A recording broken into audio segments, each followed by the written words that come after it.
हार नहीं मानूंगा, रार नहीं ठानूंगा, काल के कपाल पर लिखता और मिटाता हूँ, गीत नहीं गाता हूँ। ये पंक्तियाँ हैं ये पूर्व प्रधानमंत्री और भारत रत्न अटल बिहारी वाजपेयी के, लेकिन ये पंक्तियाँ हैं वो आजकल नगर पालिका अध्यक्ष राजकरण चौधरी को बहुत पसंद आ रही है। इसीलिए उन्होंने इन पंक्तियों के सहारे अपने विरोधियों पर प्रहार करने की कोशिश की है। इन दिनों सरदार शहर की राजनीति में काफ़ी कुछ अलग सा चल रहा है, काफ़ी कुछ बदला बदला सा नजर आ रहा है। चाहे भाजपा हो या कांग्रेस, दोनों के लिए 2023 की चुनौती रहेगी और इस चुनौती को पार पाने के लिए दोनों ही पार्टी के नेताओं को कड़ी मशक्कत करनी पड़ेगी। चाहे भाजपा हो या कांग्रेस, दोनों के लिए 2023 की चुनौती है वो काफ़ी अहम है। बात यदि कांग्रेस की करें, कांग्रेस के अंदर सबसे बड़ी चुनौती यही होगी कि उनके कार्यकर्ताओं को एकजुट रखने की जो चुनौती है वो कांग्रेस के सामने सबसे बड़ी होगी। वहीं भाजपा की बात करें तो भाजपा के सामने जब टिकट वितरण का समय आएगा, जब टिकटों का बंटवारा होगा, जब टिकट वितरित की जाएगी, उस समय नेताओं को एकजुट करने की चुनौती है वो सबसे बड़ी होगी। तो कहीं ना कहीं देखने वाली बात ये होगी कि 2023 की जो चुनौती है वो कौन सी पार्टी है वो इससे पार पा पाती है। वहीं इन दिनों सरदार शहर की राजनीति में काफ़ी हलचल है वो तेज़ है, विशेष रूप से कांग्रेस के अंदर। हालांकि भाजपा है वो भाजपा शांत बैठी है। चुनाव के बाद भाजपा का कोई भी नेता है वो खुलकर सामने नहीं आया है, ना ही जनता से जुड़े हुए कोई मुद्दे हैं वो भाजपा उठा रही है। भाजपा खामोशी के साथ बैठी है, जिसका खामियाजा शायद उन्हें चुनाव के अंदर भुगतना पड़ता रहा है और आगे भी भुगतना पड़ सकता है। वहीं कांग्रेस के अंदर इन दिनों हलचल है वो तेज़ है। जिस प्रकार से खासतौर से सोशल मीडिया के अंदर पोस्टें आ रही है उससे साफ जाहिर होता है कि कांग्रेस के अंदर सब कुछ सही नहीं चल रहा है। जिस प्रकार से हमारे साथ मनोज है, मनोज जिस प्रकार से राजकरण चौधरी रहकर पोस्टें कर रहे हैं, अभी एक पोस्ट का मैंने जिक्र किया, देर रात उन्होंने एक पोस्ट और की, वो क्या है? जी गजेंद्र, देर रात राजकरण चौधरी ने अपने फेसबुक पर एक स्टोरी लगाई थी और वो स्टोरी ये थी कि सब कुछ दांव पर लगा है, रुक नहीं सकते, टूट सकते हैं हम मगर झुक नहीं सकते। यही बड़ा सवाल है कि आखिर राजकरण चौधरी से मजबूत नेता को कौन झुका रहा है, क्योंकि ज़बरदस्त उनके प्रशंसक हैं, ज़बरदस्त उनका नेतृत्व है और अच्छा खासा वो काम भी तहसील क्षेत्र के अंदर कर रहे हैं। हालांकि उनके आलोचक हैं वो तमाम तरह की बातें करते हैं, लेकिन उनके काम करने की शैली वो अलग है, जुदा है। हमने देखा है कि रात के 10 बजे से लेकर सुबह 4 बजे तक उनको हमने काम करते हुए देखा है। वहीं जिस प्रकार से हालिया घटनाक्रम कांग्रेस में चल रहा है, क्या लगता है उसे देखकर? गजेंद्र देखिए, आज एक बड़े अखबार में एक रफ़ीक मंडेलिया का जन्मदिन था और उसको लेकर एक विज्ञापन बड़े अखबार में लगा प्रकाशित हुआ। तो वो जो विज्ञापन है वो भी कांग्रेस में कहीं ना कहीं जो आपस में दूरियां हैं उनको दर्शा रहा है। जैसा कि उसमें अनिल स्क्रीन पर देख पा रहे हो इस विज्ञापन को जो आज अखबार के अंदर छपा। सरदार शहर के अंदर ये अखबार के अंदर विज्ञापन छपा है, बड़े अखबार के अंदर विज्ञापन प्रकाशित हुआ है और ये अंतर विरोध है, जो अंतर कलह है वो जाहिर कर रहा है और पत्रकारों को मौका दे रहा है इस कलह को सामने लाने के लिए। आज 2 जिले के 2 बड़े नेताओं का जन्मदिन था। राहुल कसवा सांसद, उनका जन्मदिन था। इसके अलावा रफ़ीक मंडेलिया जो कि लोकसभा में प्रत्याशी थे कांग्रेस के, उनका जन्मदिन था। जी अपनी बात रखिए। गजेंद्र, इस विज्ञापन में जो प्रकाशित हुआ उस विज्ञापन में ये देखने को मिला कि अनिल शर्मा जो वर्तमान में कांग्रेस विधायक है उनकी फ़ोटो है, नगरपालिका अध्यक्ष उनकी फ़ोटो है, उप प्रधान केसरी चंद शर्मा उनकी फ़ोटो है और तमाम कांग्रेस कार्यकर्ताएं लगभग कार्यकर्ताओं की उसमें फ़ोटो है। लेकिन उसमें से एक फ़ोटो गायब है। फोटो है इनके अंदर माइनॉरिटी जो नेता हैं उनके कार्यकर्ता उनकी है, केवल 2 जो है उनमें अलग है। एक तो राशिद की फ़ोटो है और इसके अंदर एक जो काफ़ी करीबी माने जाते हैं राजकरण जी चौधरी के विकास सोनी उनकी फ़ोटो है। तो ये मायने नहीं रखता कि उनकी है या नहीं है, लेकिन उस फोटो में से इस विज्ञापन में से जो नगरपालिका उपाध्यक्ष है अब्दुल रशीद चाइल उनकी फ़ोटो गायब है। तो कहीं ना कहीं ये भी एक सोचने वाली बात है कि जैसा कि हमने कुछ दिन पहले देखा जो एक शिलान्यास हुआ था मेहरी के अंदर, उसमें अब्दुल रशीद चाइल का नाम था और राजकरण चौधरी का नाम गायब था। फिर जैसे ही ये चर्चा आई उसमें से अब्दुल रशीद चाइल का नाम भी हटा दिया गया। उसके बाद में अगर पोस्टरों की बात करें तो जितेंद्र राजवी के नगर अध्यक्ष बनने पर बड़े बड़े होल्डिंग है वो शहर में लगे थे, जहाँ पे राशिद की फ़ोटो, तमाम कांग्रेस पार्षदों की फ़ोटो है वो बधाई के लिए लगाई गई थी। उसमें राशिद की फ़ोटो है, उसके ऊपर एक फ़ोटो अलग से चस्पा कर दी गई थी। राशिद की फ़ोटो है उसको नीचे दबा दिया गया था, वो भी देखने को सामने आया था। और आज जो अब्दुल रशीद चाइल की जो फ़ोटो है उस विज्ञापन से कहीं ना कहीं गायब होना अपने आप में ये बड़ा संदेश दे रहा है कि कहीं ना कहीं जो आपसी कलह है वो काफ़ी खुलकर अब इनकी सामने देखी जा रही है। निश्चित रूप से अब्दुल रशीद चाइल वो सरदार शहर की राजनीति में काफ़ी बड़ा नाम है, युवा है और काफ़ी प्रतिभाशाली युवा है। अब्दुल रशीद चाइल ने सरदार शहर की राजनीति में काफ़ी अच्छी बात है कि सरदार शहर की राजनीति में कई सारे ऐसे युवा नेता हैं जो काफ़ी अच्छे हैं, जो काफ़ी अच्छा काम कर रहे हैं और निश्चित रूप से इनका राजनीतिक भविष्य वह सुनहरा है। भाजपा की बात करें तो भाजपा के लिहाज से मदन ओझा हो या फिर मदन तंवर हो, जो कि पार्षद प्रतिनिधि हैं, वो भी काफ़ी अच्छे वक्ता है। इसके अलावा भाजपा के अंदर एक दो नाम और है, सुनील मीणा हो, ये भी काफ़ी अच्छे नेता है, युवा नेता है, तो काफ़ी अच्छा इनका भविष्य है। इसके अलावा यदि कांग्रेस की बात करें तो कांग्रेस के अंदर चाहे अब्दुल रशीद चाइल हो या फिर राजेश पारिक की बात करें या फिर हंसराज सिद्ध की बात करें या फिर मोहम्मद आरिफ भाटी की बात करें, इस प्रकार के तमाम वो नेता है जो काफ़ी अच्छे हैं, युवा हैं और इनके कार्यशैली से हर कोई प्रभावित है और ज़बरदस्त इनका काम करने का तरीका है और हर कोई इनके काम से प्रभावित है। तो कहीं ना कहीं ये तमाम नेता हैं वो अपनी अलग शैली रखते हैं और तभी हम कहते हैं कि इन युवाओं के दम पर सरदार शहर की राजनीति आने वाले समय में काफ़ी अच्छी होगी और काफ़ी अच्छा सरदार शहर की राजनीति का भविष्य है। लेकिन हम बात कर रहे थे अंतरकलह की, तो जिस प्रकार से मनोज ने बताया कि आज के विज्ञापन के अंदर जो एक बड़े अखबार के अंदर विज्ञापन छपा था,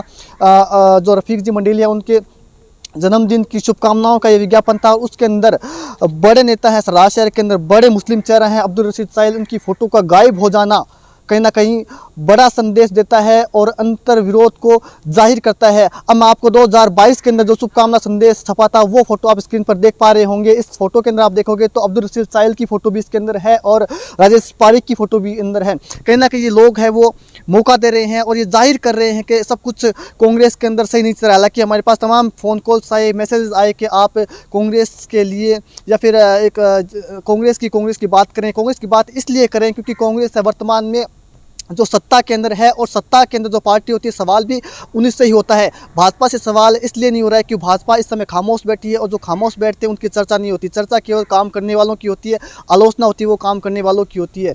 तो कहीं ना कहीं इसीलिए कांग्रेस की चर्चा हो रही है क्योंकि कांग्रेस के अंदर वर्तमान में सब कुछ सही नहीं चल रहा है और इसकी शुरुआत है वो राजकरण चौधरी ने की थी प्रेस कॉन्फ्रेंस कर तब से जाहिर हो गया था कि कांग्रेस के अंदर सब कुछ है वो सही नहीं चल रहा है। और जिसके बाद में एक के बाद एक जिस प्रकार चिंताओं की पोस्टें आई, जिस प्रकार से हंसराज सिद्ध का बयान आया, हंसराज सिद्ध ने आज फिर से वही एक पोस्ट की है, विधानसभा मिशन विधानसभा 2023 उनका लगातार जारी है। अब क्या है उनका मिशन 2023 ये अभी तक वो साफ नहीं किया। हालांकि हमने काफ़ी कोशिश की थी उनसे बातचीत करने की। वहीं राजकरण चौधरी के रह कर जो पोस्टें आ रही, जिस प्रकार से उन्होंने अटल बिहारी वाजपेयी की कविता लिखी, जिस प्रकार से एक देर रात उन्होंने एक स्टोरी पोस्ट की थी, तो तमाम ये जो पोस्ट है साफ जाहिर करती है कि सब कुछ सही नहीं चल रहा है और कांग्रेस के आला कमान है उस ओर ध्यान नहीं दे रहे हैं। वहीं भाजपा की बात करें तो भाजपा के अंदर 2023 के अंदर सबसे बड़ी चुनौती यही होगी कि आखिर उनका नेता कौन होगा, किसके नाम पर सरदार शहर के अंदर भाजपा है वो चुनाव के अंदर उतरेगी, किसके नाम पर सरदार शहर के अंदर या किस नेता को सरदार शहर की कमान सौंपी जाएगी जो कमल सरदार शहर के अंदर खिला सकता है। तो ऐसे में कहीं ना कहीं सबसे बड़ी चुनौती भाजपा के सामने भी यही होगी कि जिस नेता को ये कमान सौंपी जाएगी वो नेता है वो क्या तमाम अन्य नेताओं को एकजुट रख पाएगा, क्योंकि भाजपा के अंदर तमाम बड़े नेता हैं जो अपने आप में टिकट के दावेदार हैं, चाहे फिर मधुसूदन राजपुरोहित हो, अशोक पिंचा हो, प्रहलाद राय सराफ हो, इसके अलावा सत्यनारायण सारण हो, शिवचंद साहू हो या फिर एक दो अन्य नाम और भी हैं जो कि टिकट की दौड़ में प्रमुखता से सुशीला सारण हो। इस प्रकार के तमाम वो नेता हैं जो टिकट की दौड़ में है। तो क्या ये सब एकजुट रह पाएंगे, बड़ा सवाल यह भी होगा। और क्या कांग्रेस है वो वर्तमान में जिस प्रकार से अंतर्विरोध में उलझी हुई है, जिस प्रकार से अपनों ने अपनों के खिलाफ लड़ाई छेड़ रखी है, क्या उस लड़ाई को शांत कांग्रेस कर पाएगी, ये भी बड़ा सवाल होगा। जी गजेंद्र, देखिए कांग्रेस और बीजेपी दोनों के कांग्रेस में अगर चेहरा माने तो अनिल शर्मा तय दिखाई दे रहे हैं। भाजपा के अंदर सबसे बड़ा ये है कि आने वाले विधानसभा चुनाव में प्रत्याशी कौन होगा, कि एक बार फिर अशोक पिंचा प्रदाव खेलेगी या फिर जो इस बार जिन्होंने टिकट मांगी थी उनमें से कोई होगा या फिर कोई नया चेहरा है वो इस बार अपनी दावेदारी पेश करेगा और सत्ता है जो पार्टी है वो उन पर विश्वास जताएगी। ये बात तो आगे की 2023 जब आचार संहिता लग जाएगी उसके बाद में ये कयास है वो तेज़ी से हो पाएंगे। लेकिन वर्तमान में जो कांग्रेस के अंदर चल रहा है वो कहीं ना कहीं कांग्रेस को नुकसान पहुंचा रहा है और कुछ लोग अपना भी विरोध कर रहे हैं इसके अंदर, लेकिन मुझे लगता है वो अपना विरोध नहीं कर रहे हैं, वो राजकरण चौधरी का विरोध कर रहे हैं, फिर वो कांग्रेस का विरोध कर रहे हैं। जी गजेंद्र, वो विरोध नहीं कर रहे, अपना विरोध इसलिए कर रहे हैं कि उनको लगता है सामने ला रहे हैं। हाँ, जो सच्चाई है वो जैसे जैसे उनको दिखा रहे हैं। तो एक कहावत है कि सच कड़वा होता है। और अगर मैं उन्हीं दर्शकों से ये कहना चाहूँगा कि अगर कुछ ऐसा नहीं है तो अनिल शर्मा या राजकरण चौधरी, हम लगातार अनिल शर्मा से तो नहीं मिले लेकिन राजकरण चौधरी से काफ़ी बार मिले। उनसे हमने बोला भी है कि आप खुलकर इस बारे में हमें कोई इंटरव्यू दीजिए या हमसे बात कीजिए, तो वो कुछ भी करने को तैयार है। खारिज भी नहीं कर रहे हैं बात। तो अगर ऐसा कुछ नहीं है तो अनिल शर्मा या राजकरण चौधरी इस चीज़ को सिरे से नकारे कि नहीं हम एकजुट हैं, हमारी पार्टी एकजुट है, ऐसा हमारे बीच में कुछ नहीं चल रहा है। तो लेकिन ये नकार भी नहीं रहे हैं, तो कहीं ना कहीं ये प्रश्नवाचक चिन्ह लग जाता है कि कांग्रेस के अंदर जो अभी वर्तमान समय में चल रहा है वो सही नहीं चल रहा। निश्चित रूप से अभी कांग्रेस के अंदर जबरदस्त सिर्फ फुटबॉल चल रहा है और भाजपा के अंदर ये स्थिति है वो चुनाव के जिस समय टिकट का बंटवारा होगा उस समय सामने आएगी। हालांकि इस समय भाजपा है वो शांत है, लेकिन जैसे जैसे चुनाव नज़दीक आएंगे कहीं ना कहीं एक दो नाम और जुड़ जाते हैं। जिस प्रकार से रतनगढ़ क्षेत्र की बात करें तो राजकुमार रिणवा का भी नाम जुड़ जाता है टिकट की दावेदारी के अंदर। जी बिल्कुल, उन्होंने हाल ही हुए उपचुनाव में उन्होंने भाजपा वापस ज्वाइन की थी और उसके बाद में हालांकि वो अपना प्रभाव है वो इस उपचुनाव में नहीं छोड़ पाए थे। जो रतनगढ़ विधानसभा क्षेत्र के जो गांव सदारसर विधानसभा क्षेत्र में आते हैं उनमें से कांग्रेस ने भारी बढ़त बनाई थी, तो कहीं ना कहीं राजकुमार रिणवा का जादू है वो इस चुनाव में तो नहीं देखने को मिला था। लेकिन ये एक संदेश था कि सदारसर में जिस तरह से उन्होंने कार्यक्रम किया, भाजपा ज्वाइन की, तो कहीं ना कहीं उनका एक संदेश था कि आने वाले विधानसभा जो चुनाव होंगे उनमें भाजपा है वो सदारसर से उनको टिकट दे सकती है। तो कहीं ना कहीं वो भी एक लगाए बैठे हैं, आस लगाए बैठे हैं कि मुझे शायद रतनगढ़ से तो महर्षि जी है उनके कारण टिकट ना मिल पाए, तो कहीं ना कहीं सदारसर को वो है सीट है वो कमज़ोर लग रही है, तो उनका कहीं ना कहीं सोचना था कि शायद सदारसर विधानसभा से उनको मौका मिल जाए, सदारसर विधानसभा से उनको मौका मिल जाए। लेकिन देखने वाली बात ये होगी कि क्या राजकरण चौधरी है वो बगावत करने का साहस दिखा पाते हैं, क्या जाट समाज उनके पक्ष में लामबंद हो पाता है। मुझे लगता है मनोज, जैसे मेरी सोच है, मुझे लगता है कि जाट समाज है वो काफ़ी अलग जाति है और उनकी सोच काफ़ी अलग है। मुझे लगता है कि जाट समाज को हमेशा लड़ाकू नेता है वो पसंद आते हैं। मुझे लगता है व्यक्तिगत रूप से लड़ाकू नेताओं को जाट समाज पसंद करता है। आप प्रदेश स्तर की बात करें तो एक जिस प्रकार से गोविंद सिंह डोटासरा है जो कि कांग्रेस के प्रदेश अध्यक्ष हैं, या फिर सतीश पूनिया है जो कि भाजपा के प्रदेश अध्यक्ष हैं, दोनों बड़े नेता हैं, लेकिन जाट समाज है वो हमेशा जो है वो लामबंद होता है किसके पक्ष में, हनुमान बेनीवाल के पक्ष में। तो मुझे लगता है कि जाट समाज को हमेशा एक लड़ाकू नेता पसंद आता है, जो लड़ने वाला हो, जो संघर्ष करना जानता हो, वो नेता जाट समाज को पसंद आता हो। तो ये देखने वाली बात होगी। हालांकि हाल फिलहाल में बगावत नहीं करते हुए दिखाई दे रहे हैं माफ़ कीजिएगा राजकरण चौधरी, वो शांत बैठे हैं और वेट एंड वॉच की स्थिति में वो सोच रहे हैं कि आखिर हवेली से क्या संदेश आता है, मतलब अनिल शर्मा है वो क्या संदेश लेके आते हैं या फिर अनिल शर्मा की ओर से क्या संदेश आता है। हालांकि अनिल शर्मा, हमारे सूत्र बताते हैं कि अनिल शर्मा की ओर से अभी किसी भी प्रकार का कोई संदेश है वो राजकरण चौधरी तक नहीं पहुंचा है।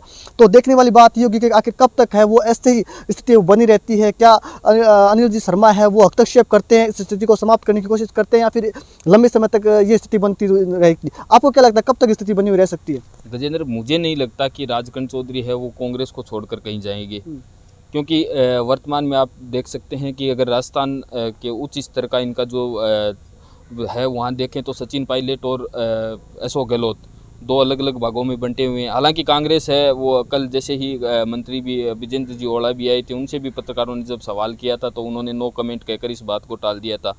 तो शायद इस चीज़ का इंतजार है वो शायद हाल फिलहाल बर्फ पिघलती हुई नजर नहीं आ रही, बर्फ ऐसी जमी रहेगी बिल्कुल। और इस चीज़ का ये चीज़ है वो सरदारसर में भी आने वाले समय में देखने को मिल सकती है, क्योंकि पायलट खेमा और गहलोत खेमा वो सरदारसर में भी अपने को देखने को मिल सकता है। राजकरण चौधरी जी है, जैसे आज हमने जो आसिफ का इंटरव्यू किया था, उनका भी कहना था कि हम पायलट को ज़्यादा पसंद करते हैं। और जैसा कि आज जो विज्ञापन जिस बड़े अखबार में आया उस विज्ञापन के हिसाब से जो उस विज्ञापन में जो फोटोएं थी तो कहीं ना कहीं रफ़ीक मंडेलिया है वो पायलट समर्थित है और उनकी ही शायद फ़ोटो है वो उसमें देखने को मिली थी। हालांकि अनिल शर्मा और केसी चंद्र शर्मा जो कांग्रेस का नेतृत्व करते हैं सदारसर में, उनकी तो फ़ोटो होनी थी।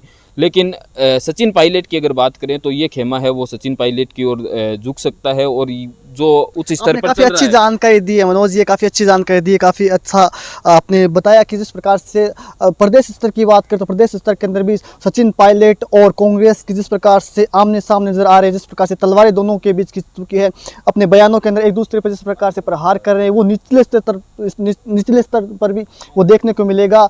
तमाम जब टिकटों का बंटवारा होगा तो निश्चित रूप से दोनों ही नेता है वो अपने अपने समर्थकों के लिए टिकट मांगे तो वहाँ पर भी कहीं ना कहीं पेच फंसेगा। लेकिन हाल फिलहाल में सरदारसर की राजनीति है वो हाई है, चरम पर है। सरदारसर के अंदर तापमान है वो काफ़ी ठंडा है, काफ़ी सर्दी इस समय सरदार से पड़ रही है, लेकिन राजनीतिक लिहाज से तापमान की बात करें तो काफ़ी हाई है। और देखने वाली बात ये होगी कि आखिर कब तक ये जो राजनीतिक ड्रामा सरदार शहर के अंदर चल रहा है वो कब तक ऐसे ही बना रहता है। हाल फिलहाल में ये है वो समाप्त होता हुआ दिखाई नहीं दे रहा है। सरदार शहर से दिव्य न्यूज़ के लिए गजेंद्र सिंह।